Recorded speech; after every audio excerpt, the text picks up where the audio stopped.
Now, look, Daniel Wild is the Director of Research at the Institute of Public Affairs. The good news for Labor is that they are in government on one of the rare occasions in Australian political history where a Labor leader has taken his party from opposition into government. But that's about the end of the good news. As they say, the rubber has already hit the road. There is a new leader of the Liberal Party, a common sense bloke, no spin merchant, Peter Dutton.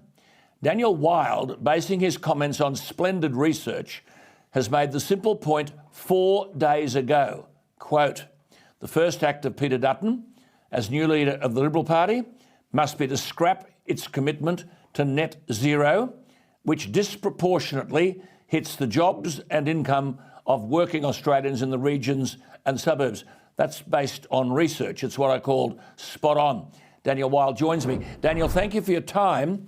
I note only today the beaten North Sydney Liberal Trent Zimmerman is telling the Liberal Party to embrace Labor's 43% emissions reduction target if it wants to win back, quote, the Liberal Party's progressive heartland at the next federal election. None of these comments, Daniel, are based on any research. No, they're not, Alan, and thank you very much for having me. It's great to be with you, and you're dead right. Trent Zimmerman's comments, I think, exemplify the attitude of the inner city elite, whether they're on the left or the right of the political spectrum when it comes to climate policy. What we've identified with our research is that a typical worker in regional Australia is over 3 times more likely to lose their job as a result of net zero than a typical worker in the inner cities.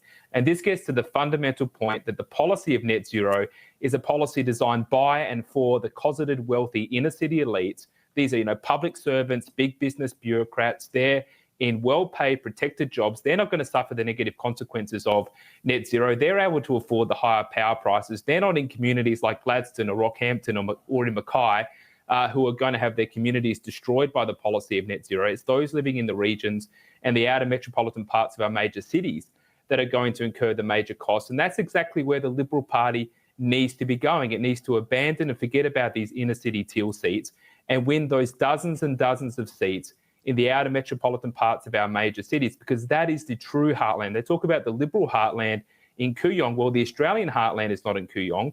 The Australian heartland is in regional Australia and in those communities that I mentioned. Absolutely.